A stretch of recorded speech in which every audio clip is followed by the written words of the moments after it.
MBBS किया, government ने, college ने आपको सर्टिफिकेट दिया, you are a doctor MBBS, right. और फिर आपसे मान लो उस डॉक्टर से कुछ गलती हो जाए और ऑल इंडिया मेडिकल जो एसोसिएशन है वहाँ पर शिकायत हो जाए, तो वो एसोसिएशन के पास ऐसा राइट है कि वो आपका लाइसेंस रद्द कर सकते हैं। तो जो लाइसेंस किसी ने दिया है, जो सर्टिफिकेट किसी ने दिया है, वो किस दिन वापस ले सकता है। अब आप मुझे गुरु बनाएं, आप मुझे सर्टिफाई करें, तो किसी दिन आप नाराज हो गए हमसे, तो हमारा तो सर्टिफिकेट फाड़ दोगे तुम, तो कहोगे जी आप तो कोई गुरु नहीं हो आप। तो मैंने कहा पहली बात, आप हमें गुरु नहीं बना सकते, आप ये कहिए कि हम आपके शिष्य होना चाहते हैं, तब तो कुछ तर्कयुक्त बात भी हो। व्हाट इज दिस, क्या हम आपको गुरु बनाएंगे? कह रहे हाँ मैं अब समझ लगी, अब मैं प्रश्न दोबारा से कहता हूँ, मैं आपका शिष्य होना चाहता हूँ। मैंने कहा अब सवाल थोड़ा अच्छा लग रहा है, अब इसका अच्छा वाला उत्तर भी सुनो। Are you ready to become a shishya? क्या तुम सच में शिष्य बनने को उत्सुक हो या खाली बोलने के लिए बोल रहे हो? बोले मैं अर्थ नहीं समझा आपका, आप क्या कहना चाहते हैं? मैंने कहा देखिए पहले तो आप मुझे यह समझाइए, आप हमारे शिष्य क्यों होना चाहते हैं? What for, what is the objective? तो उनके मुंह से निकला सबके कोई कोई गुरु होते हैं, तो हमारा भी एक होना चाहिए इसलिए। मैं अरे भाई साहब आप अभी उस पॉइंट पे नहीं आ रहे जहां मैं आपको यस बोलूँ, ये आपका उत्तर तो बिल्कुल ही बदतमीज उत्तर है, इसको तो मैं कहीं से भी एक्सेप्ट नहीं कर सकती हूँ। अब आप मुझे संतुष्ट करिए उचित उत्तर दे करके कि why should I take you as my disciple. देखो आप किसी कोचिंग इंस्टीट्यूट में जाइए, MCA BCA या IIT में एंट्रेंस के लिए ट्यूशन लेने जाते हैं, तो वहाँ आपकी बाकायदा इंटरव्यू होती है, फिर वो आपसे फीस लेते हैं, फिर वह आपको अपने उस कोचिंग कॉलेज में दाखिला देते हैं, राइट। और अगर आप बहुत सारे एब्सेंट्स लगाने लग जाएं नहीं, तो आपको फीस देने के बावजूद निकाल देते हैं कि you are not a good student, और हमारी कोचिंग इंस्टीट्यूट का नाम खराब होगा तो हम आपको निकाल रहे हैं। अब मैंने कहा आप हमारे स्कूल में भर्ती होना चाह रहे हो, तो आप पहले हमें संतुष्ट करिए, क्यों, व्हाई? मेरा ख्याल है इस भारत भूमि में, भारत देश में एक अकेले हम ही हैं थोड़े सिर फिरे, जो चेलों से ये पूछते हैं कि जस्टिफाई करो तुम क्यों बनना चाहते हो चेला, क्यों? तुमको ये मालूम होना चाहिए आप क्यों शिष्य होना चाहते हो। फिर वो कहते जी इससे ज़िंदगी सुधर जाएगी। मैंने कहा तो हमारा सत्संग खुला सुनते हो, उससे ज़िंदगी नहीं सुधरेगी, बिगड़ेगी क्या? बोले नहीं सुधरेगी। मैं फिर शिष्य क्यों बनना है तुमको, उसकी तो ज़रूरत ही नहीं। फिर बोले हमको आपसे ध्यान सीखना है। मैं उसके लिए भी शिष्य बनने की आवश्यकता नहीं है, हम आपको खुले सत्संग में बताते हैं कि मंत्र साधना कैसे की जानी चाहिए, उसका अनुष्ठान करना हो तो कैसे किया जाना चाहिए, उसके लिए भी शिष्य होने की आवश्यकता नहीं। फिर बोले कि मुझे ब्रह्म का ज्ञान प्राप्त करना है। तो मैंने कहा ब्रह्म ज्ञान प्राप्त करने के लिए भी इसकी आवश्यकता नहीं, क्योंकि जो ज्ञान लेना चाह रहा हो और जो ज्ञान देना चाह रहा हो, ऐसे श्रोता और वक्ता जब आपस में मिलते हैं तो ब्रह्म चर्चा शुरू होती है, और इस ब्रह्म चर्चा को जिसने श्रवण किया, रीते ज्ञानान मुक्ति, सुनते ही इस ज्ञान को मोक्ष हो जाता है। तो उसके लिए भी किसी का चेला चेली बनने की जरूरत नहीं। अच्छा आपको मैं एक ऐतिहासिक उदाहरण देती हूँ। अर्जुन ने जब श्री कृष्ण से कहा कि मैं आपका शिष्य होना चाहता हूँ, शिष्यस्तेहम शादिमाम त्वाम प्रपन्नम, तब उस समय पर श्री कृष्ण ने क्या बोला कि अर्जुन जी जरा आप ये युद्ध क्षेत्र छोड़ के, कुरुक्षेत्र छोड़ करके बाजार जाइए और वहाँ से लाइए नारियल, और लाइए एक फूल माला, और एक लाइए मिठाई का डब्बा, और लाइए 5 फल, और पहनने के लिए वस्त्र। तो ये सब सामान इकट्ठा करिए, फिर हमको चौकी पे बैठाइए, फिर हमारी पूजा करिए, फिर हमारे गले में फूल माला डालिए, नारियल रखिए, फल फूल रखिए, फिर हम आपको मंत्र दीक्षा देंगे, और फिर उसके बाद तुम हमारा चेला बन जाओगे और हम तुम्हारे गुरु हो जाएंगे, और फिर हम तुम्हारे सब प्रश्नों का उत्तर देंगे। आप भगवद गीता पढ़ लीजिए। ऐसा तो कुछ हुआ ही नहीं वहां पर। प्रभु एक बार नहीं बोले ये तुमको करना होगा। It was a simple surrender of Arjun's mind. उसने अपने मन का समर्पण किया। फूल नहीं, अर्जुन ने मन चढ़ाया। तिलक नहीं, अर्जुन ने अपनी बुद्धि समर्पित कर दी थी। और सिर्फ एक संकल्प किया, शिष्यस्ते हम, मैं आपका शिष्य हूँ। शादिमम त्वाम प्रपन्नम, मैं समर्पित हुआ हूँ, अब आपको अपना मन बुद्धि सौंपता हूँ, जो मेरा कल्याण करता हो। जो वचन, जो शब्द, जो सूत्र, जो ज्ञान की बात मेरे लिए आप कल्याणकारी समझें, सो आप माधव मुझको कहिए। That is it. No formalities were ever done. It was a question of surrendering. सिर्फ यह समर्पण की घटना थी। अर्जुन ने मन समर्पित किया और श्री कृष्ण ने लिया। माने भाई, जब किसी से मोहब्बत हो जाती है दुनिया में तो कोई सालों थोड़ी लगते हैं। आँख से आँख मिली, बन गई बात, हो गई इश्क, हो गई मोहब्बत चालू। उसमें कोई सालों लगते हैं? किसी ने किसी को देखा और पसंद कर लिया, बस। किसी की हंसी सुनी और वो पसंद आ गया, किसी की चाल देखी तो पसंद आ गया, किसी की बातें सुनी तो कोई पसंद आ गया। तो देर तो कहाँ लगती है। ऐसे ही शिष्य होने का जो भाव है, जब यह चित्त में उत्पन्न हो जाए और सर्वप्रथम यह बात समझ में लग जाए कि मेरे चित्त में अज्ञान है, अविद्या है, जीवन कैसे जीऊं इसकी समझ नहीं आ रही, और हे गुरुदेव मेरा मार्गदर्शन कीजिए, मेरे को इस सत्य पथ पर चलाइए। ऐसा निश्चय करने भर की देर है। दिल से दिल जुड़ गया, मन समर्पित हो गया, शिष्य का मन गुरु का हो गया। और अब गुरु के मन में क्या है भाई? क्या गुरु के मन में वासनाएं हैं? नहीं। क्या गुरु के मन में इच्छाएं हैं? नहीं। क्या गुरु के मन में अविद्या है? नहीं। क्या गुरु के मन में अहंकार है? नहीं। क्या गुरु के मन में ईर्ष्या है? नहीं। अब मन से मन जुड़ गया और गुरु के मन में क्या है? सम, दम, श्रद्धा है, समाधान है, समाधि है, ज्ञान की ऊर्जा है, ध्यान की मस्ती है। और मन से मन जुड़ गया, भारी चीज नीचे की ओर लुढ़कती है। भारी चीज because of the earth gravity, धरती के गुरुत्वाकर्षण के कारण ऊपर जो चीज है उसको नीचे आने में देर नहीं लगती है। गुरु महान है, महतियान महतान, जो महान से महान है सो सदगुरु। और शिष्य झुक गया, शिष्य झुक गया और मन को कर दिया उसने खाली। तो गुरु के मन में जो भी कुछ ज्ञान था, जो भी कुछ ऊर्जाएं थी, जो भी कुछ शक्तियां थी, वो ऑटोमेटिकली बह करके शिष्य के मन में पहुंच जाती है। अष्टावक्र गीता में योगी अष्टावक्र जी कहते हैं, ऋषि कहते हैं कि हे जनक, जितना समय एक फूल की पंखुड़ी को मसलने में लगता है उसमें देर हो सकती है, लेकिन आत्मज्ञान प्राप्त करने में इतनी भी देर नहीं लगती। योग वशिष्ठ में वाल्मीकि जी ने यह लिखा। वशिष्ठ जी श्री राम को कहते हैं कि हे राम, पलक के झपकने में देर हो सकती है, लेकिन ब्रह्म ज्ञान प्राप्त करने में इतनी भी देर नहीं लगती।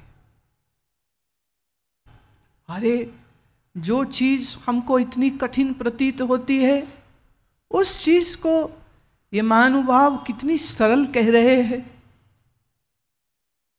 राम को एक दूसरा उदाहरण देकर के वशिष्ठ कहते हैं, आंख की पलक झपकने में देरी हो सकती है, आंख की पलक झपकने में कष्ट हो सकता है, परंतु ब्रह्म ज्ञान प्राप्त करने में इतनी भी देर नहीं लगती। So easy. How come it is that easy? वो इसलिए जो ज्ञान चाहता है, जो ज्ञान का पिपासु है, जो ज्ञान के लिए तरस रहा है, जो ज्ञान के लिए आशा लगा के बैठा है, जिसके मन में ऐसी सुंदरतम भावना उत्पन्न हो जाती है जब वो अपना मन समर्पित करता है। फिर कहूं, समर्पण सर झुकाने से नहीं होता। हो सकता है कि आप सर तो झुकावें अपने गुरु के आगे, लेकिन मन में उतना ही अहंकार भरा हुआ हो। So it is not question of bowing the head. It is all about doing the bow of your heart. दिल के झुकने को समर्पण कहेंगे, मन का आज्ञा में रहने को हम समर्पण कहेंगे। बुद्धि गुरु की कही बात को अंगीकार कर ले तभी उस बात को हम ज्ञान कह सकते हैं, अन्यथा गुरु से सिर्फ सूचनाएं मिली हैं और कुछ भी नहीं। अब जब ये सुंदर गुरु शिष्य का संबंध एक क्षण भर में स्थापित हो गया, अब इसके बाद गुरु को दूसरे बार कहने की आवश्यकता न पड़ेगी। भाई मन से मन जुड़ गया ना, अब मन से मन सहज सब कुछ ट्रांसफर हो जाता है। ऐसे ही आप स्वयं भी कंप्यूटर इस्तेमाल करते होंगे, बाहर तार की भी ज़रूरत नहीं, वाईफाई हो तो वायरलेस कनेक्टिविटी हो जाती। तो एक कंप्यूटर से एक फाइल दूसरी जगह में भेजने में क्या देर लगती है, एक फ़ोटो यहाँ से वहाँ भेजने में क्या देर लगती है। टेक्नोलॉजी क्या आप हम सब ये इस्तेमाल नहीं कर रहे? सब इस्तेमाल कर रहे। जब ये बाहर की टेक्नोलॉजी में तार की ज़रूरत नहीं है, तो फिर गुरु से शिष्य तक ज्ञान को पहुंचने में क्यों दूरी और क्यों देरी लगेगी प्यारे? ये भी एकदम से हो जाता है। लेकिन मान लीजिए हम अपने फ़ोन से आपको फ़ोटो भेजना चाह रहे हैं, लेकिन आपके फ़ोन में बैटरी नहीं है, तो हम तो भेज रहे हैं, आपके रिसीव कैसे होगी? होगी नहीं, तो फोन तो चार्ज करना पड़ेगा। तो ये charging of the mind is called being शिष्य। शिष्य मतलब चार्ज है पूरी तरह से। जो गुरु कहेगा वो तुरंत आत्मसात हो जाएगा, जो गुरु बोलेगा वो तुरंत अपने भीतर में पहुंच जाएगा, उसके बाद एक सेकंड थॉट की भी जरूरत नहीं होगी। मैं 1000 बार कहूँ ध्यान करना चाहिए, सुबह उठना चाहिए, आप कहोगे हाँ जी हाँ जी हाँ जी, पर सुबह फिर उठोगे नहीं। क्यों? आलस्य है, क्यों? तमोगुण है, क्यों? ऐसा क्यों हो रहा है? क्यों नहीं सुबह उठ रहे? क्योंकि अभी आपने इस बात को स्वयं नहीं समझा। मैंने कह दिया, तुमने सुन लिया। जो इतने से बात हो जाती तो कितनी सुंदर और सहज सारी यात्रा हो जाती। But it's not happening like that. ऐसा तो हो नहीं रहा है। आप फाइनली वही करते हैं जो चीज़ आप करना चाहते हैं। इसलिए मैं कहती हूँ, जिस दिन आपका ये गुरु, अंदर वाला गुरु आपकी बुद्धि को ऑर्डर करेगा ना, ये काम करना है, आप उस दिन जरूर कर लोगे। मैं चाहे 1000 बार कह लूँ तो बाहर का गुरु फेल हो सकता है, लेकिन भीतर का गुरु कभी फेल नहीं होता। It's not possible. यूं सुनो, आपने ट्रेन पकड़नी है, आपने नासिक से बेंगलोर जाना है, ट्रेन पकड़नी है, ट्रेन चलती है सुबह 5 बजे। आपने टिकट कटा रखा है, सामान पैक किया हुआ है, सुबह ट्रेन इतनी जल्दी पकड़नी है, स्टेशन जाने में समय लगता है। और सुबह, इतनी सुबह में भाई कहाँ से टैक्सी स्कूटर कोई मिलेगा, तो उसका भी इंतजाम करोगे, फिर पत्नी को कहोगे, फिर चौकीदार को भी कहोगे, फिर अलार्म में भी डालोगे, फिर किसी एक और को भी कह दोगे कि भाई हो सकता है मेरा अलार्म ना बजे, हो सकता है पत्नी सोती रह जाए, हो सकता है चौकीदार भी भूल जाए या वो सोता रह जाए, तो एक चौथे बंदे को कहोगे कि भाई मुझे ना 3 बजे जगा देना। एक ट्रेन का यात्रा तुम्हारी छूट न जाए, उसके लिए तुम कितना प्रबंध कर लेते हो। तो अंतर साधना करने का जिस दिन तुम्हारा अपना संकल्प बन जाएगा, तुम ऐसा ही इंतजाम फिर कर लोगे। तो आप किसकी सुनते हो? बाहर वाले गुरु की नहीं सुनते हो।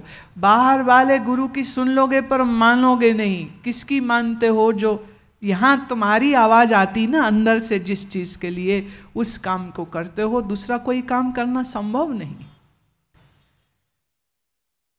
ये बात जानिए कि जो ज्ञान हमारे जीवन में कर्म बन जाता है वही ज्ञान है, अन्यथा सिर्फ अविद्या ही है, इससे ज़्यादा और कुछ भी नहीं।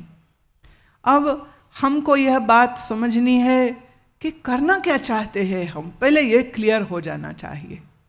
देखिए, जिंदा है ये भी पिएंगे भी, जिंदा है कपड़ा भी चाहिए, जिंदा है तो संबंधी है तो मिलना जुलना ये भी सब होगा। अच्छा, खाना पीना कपड़ा है तो उसके लिए धन चाहिए, तो धन के लिए काम भी करना होगा, कोई बिजनेस कोई जॉब भी आपको करना होगा।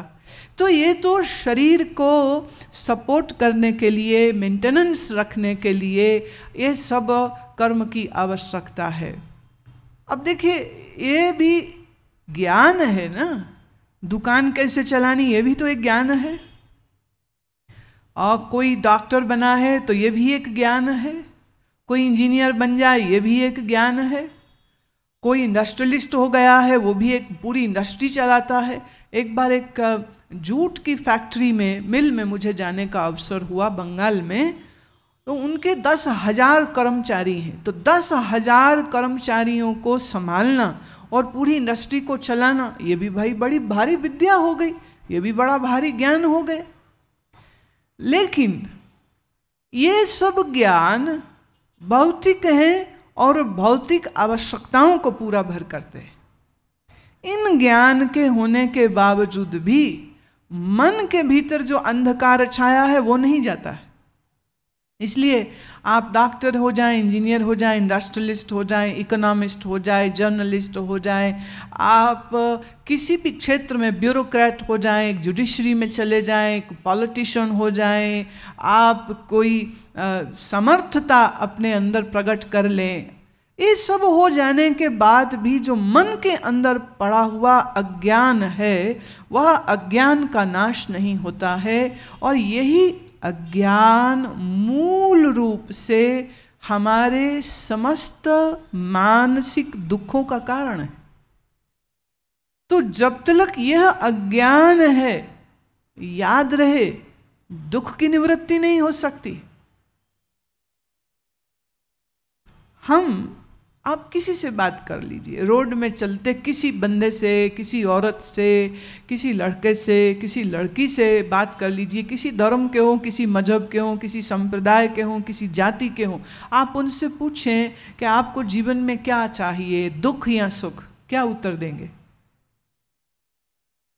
है कोई जो ये कहेगा कि मुझे दुख चाहिए? आप किसी से पूछ करके देखिए कि आप जीवन में आनंद चाहेंगे या आप अपने जीवन में हर प्रकार का दुख चाहेंगे? क्या चाहेंगे आप? कोई हो, irrespective of caste, creed, religion और सेक्स, एवरीबडी विल से हमको तो आनंद चाहिए, हमको तो सुख चाहिए, हमको दुख नहीं चाहिए, हमारे दुख जो हैं वो भी दूर हो जाएं, हमको तो ये चाहिए। एक बार मैं हवाई जहाज़ में सफ़र कर रही थी, मेरे साथ जो बैठे हुए थे सज्जन, मेरे कपड़े वेशभूषा देख के उनको लगा कि कोई गुरु वुरु का चक्कर है कोई इनका। तो वो मुझे पूछते हैं, आप कौन हैं? मैंने कहा एक महिला। ले नहीं, आप करते क्या है? मैं कहा आप क्यों पूछना चाहते हैं? कह रहे नहीं, आपको देख के ऐसा लगता है कि कुछ धार्मिक, कुछ स्पिरिचुअल कुछ चीज़ है आप में। हो सकता है, पॉसिबल, मे भी हो सकता है, शायद। मैं आप क्या पूछना चाहते हैं? आप डायरेक्ट पूछिए। कहते अच्छा आप मुझे बताइए, क्या आप हाथ देखती हैं? मैं नहीं। अच्छा आप पत्रिका देखती है, ज्योतिष की पत्रिका देखती है? मैं नहीं। अच्छा तो क्या आप भविष्य का बारे में बताती हैं माथा वाथा देख के? मैंने कहा नहीं। तो वो बिल्कुल ऐसे ही बोले जैसा मैं अभी कहने लगी हूँ। कह रहे आप पत्री नहीं देखती, हाथ नहीं देखती, माथा नहीं देखती, भविष्य नहीं, तो आप करते क्या हो? मैंने कहा जो मैं करती हूँ ना वह भी तुम्हारे काम का नहीं है और तुमको उसकी समझ भी नहीं आएगी। कि ऐसी कैसी, क्या मैं बेवकूफ़ हूँ? वो कहते क्या मैं बेवकूफ़ हूँ कि जो मैं इस बात को समझ नहीं पाऊंगा? मैंने कहा हमने ये नहीं कहा कि आप बेवकूफ़ हैं, हम ये कह रहे हैं कि इसकी अभी आपको आवश्यकता नहीं है, क्योंकि आप तो कोई ज्योतिषी मांत्रिक तांत्रिक ढूंढ रहे हैं, आप किसी सद्गुरु को नहीं ढूंढ रहे हैं, आप किसी ऋषि को नहीं ढूंढ रहे हैं। अभी आपको आपका अज्ञान पीड़ा नहीं दे रहा है, अभी आपको ज्ञान की आवश्यकता नहीं है। भूख ना लगी हो तो प्यारे आपके सामने कोई पूरन पोली रख दे, खीर माल पुए रख दे, आप कहोगे नहीं हमको नहीं खाना। पेट खराब हो, बुखार चढ़ा हो या भूख ना लगी हो, तो कितना बढ़िया से बढ़िया भोजन भी कोई तुम्हारे सामने रख दे, you will be not interested, ये मुझे नहीं चाहिए। इसी तरह से जब तक चित्त में अज्ञान की पीड़ा ना हो, अज्ञान मतलब न जानना, न जानना, यह अज्ञान है। मैं कौन हूं ये न जानना अज्ञान है। परमात्मा कौन है ये न जानना अज्ञान है। परमात्मा कहाँ है और कैसा है यह न जानना अज्ञान है। हम कहाँ से आए हैं ये न जानना अज्ञान है। मरने बाद कहाँ चले जाएंगे ये न जानना अज्ञान है। मृत्यु कब आ जाएगी ये ना जानना भी अज्ञान है। और मृत्यु के समय में होगा क्या और मर के फिर हम कहाँ जाएंगे ये ना जानना भी अज्ञान है। मैंने कहा अब इस अज्ञान की निवृत्ति कैसे होगी हम वो बताते हैं। अब आपको ये सब तो जानना नहीं, so I am absolutely useless to you, बिल्कुल बेकार हूं मैं तो आपके लिए। इसलिए अब अच्छा होगा कि अगले 2 घंटे की जो यात्रा है आप भी मौन होके बैठिए, यात्रा का आनंद लीजिए और हम भी आनंद से मौन बैठ करके यात्रा का आनंद ले। We can not have any dialogue, we can not have any dialogue. वाह वाह वाह वाह। हमें जब ये चाहिए ही नहीं, जब इसकी आवश्यकता ही नहीं है, तो हम इसका मोल क्या जानेंगे। ज्ञान का मोल वही जानता है जिसको अज्ञान पीड़ा देता है। हीरे की कीमत वही जानता है जिसके पास देखने की आंख हो। मैं एक कहानी पढ़ रही थी कि एक आदमी जौहरी का काम करता था, किसी के लिए काम करता था, किसी सेठ के लिए, और उसने अपने तिजोरी में भी कुछ थोड़े हीरे बचा के रखे हुए थे और पत्नी को वो कहता था कि ये हमारे भविष्य के लिए हम सुरक्षित रखा है मैंने। पत्नी भी बड़ी आश्वस्त रहती कि अब बच्चे हैं, आने वाला समय कैसा होगा, बुढ़ापे में कम से कम धन का अभाव तो ना होगा। समय संजोग ऐसा बना कि उनके पतिदेव की मृत्यु हो गई। बड़ा शोक में थी, दुखी थी। सब पूछे कैसे जियोगे कैसे जियोगे, तो हर बार उसके दिमाग में क्या जाए कि हमारे पास तो अब कोई बताता थोड़े ना हर एक को कि नहीं जी मेरे पास हीरे है, ऐसा थोड़े कोई बोलेगा। बोले नहीं ईश्वर है। अब जुबान से बोलते ईश्वर है, मन में हीरे है, जुबान से ऐसे ही बोलते सब, भगवान का भरोसा। जब सब क्रियाकर्म इत्यादि निपट गए तो उसने अपने बच्चों को बुलाया और कहा कि बेटा ऐसे आपके पिताजी ने ये कुछ हीरे रखे थे, अब इसको हम लोग बेच के अपना गुजारा करते हैं। तो वो जिनके पास काम करते थे वो सेठ उनके मित्र भी थे, तुम जाके उनको बुला लाओ। सेठ जी को बुलाया गया, वो घर आए, सब द्वार बंद किए, दरवाजे बंद किए, तिजोरी खोली, हीरे निकाले, उनके सामने रखे और कहा अभी इसको आप बेच दीजिए कि अब हम कैसे जिएंगे, तो अब समय आ गया है। सेठ ने देखे और कहा देखो तुम अगर बुरा ना मानो तो मेरा सुझाव है, अभी मार्केट में रेट अच्छा नहीं, अभी इसको आप रखिए, जब रेट अच्छा होगा तो मैं बता दूंगा। इन द मीन टाइम आप अपने बड़े लड़के को मेरे पास भेजिए, इसको मैं जौहरी का काम सिखा देता हूँ ताकि आपके पतिदेव का जो भी अधूरा काम है वो काम को वो कंटिन्यू करेगा, ये भी सीख जाएगा। और पैसे की फिक्र नहीं करिए, इसको जो मैं तनख्वाह दूंगा वो इतनी तो होगी कि आपको कोई कष्ट नहीं होगा, आप निश्चिंत होकर के घर को चला सकेंगी। बात तय हो गई। लड़का सीखने लग गया। हर 6 महीने 7 महीने वो पूछे अच्छा अब हीरे बेच दें, वो बोले नहीं अभी समय नहीं आया। फिर पूछे अब समय आया नहीं, भाव कैसा है अब बेच दें, वो फिर कह दे नहीं। ऐसे 4 साल निकल गए। फिर एक दिन जब पुनः पूछा उसने कि भाई साहब क्या हीरे बेच दें, अब तो बड़ी दिक्कत हो गई, इतने हीरे पड़े हैं और मेरा लड़का जरा सी तनख्वाह पे काम कर रहा है, हम भी थोड़ा शान से जी सकते हैं, जब है तो क्यों नहीं। सेठ ने कहा चलो ठीक है, मैं आज घर आता हूँ और फिर करते हैं काम। पुत्र को कहा जाओ बेटा लेके आओ हीरे। लड़का गया, तिजोरी खोली, थैला निकाला, हीरे बाहर निकाले थैली से। लड़के ने उठाया, देखा और उसने जोर से गुस्से से वो हीरा जमीन में फेंक दिया। माँ कहती तेरा दिमाग खराब हो गया, ये क्या कर रहा है तू? कह रहे आपको क्या मैं कहूँ, पिताजी तो एक भद्दा मजाक हमारे साथ कर गए, ये तो कांच का टुकड़ा है, ये तो हीरा है ही नहीं, ये हीरा नहीं है। इसको हम बाजार बेचने जाएंगे तो 10 रुपया शायद मुश्किल से मिल जाए, और आप क्या सोच के बैठी है लाखों के हीरे। बड़े हैरान हुए तो रोने लग गई।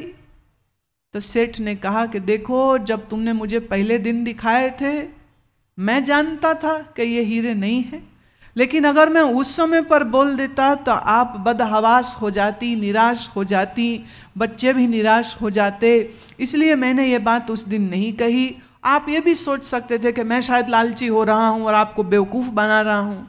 तुम्हारे लड़के को काम सिखाया, तुम्हारे लड़के को ये समझ आ गई, आज उसने देख करके ये कहा कि ये तो कांच का टुकड़ा है और आपको उसकी बात पर 100% यकीन हो रहा है।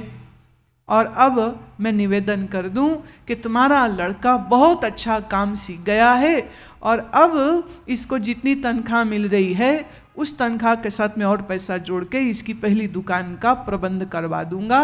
लेकिन अब ये जो व्यर्थ की मिथ्या भावना आप लगा के बैठे हुए थे कि आपके पास हीरे है,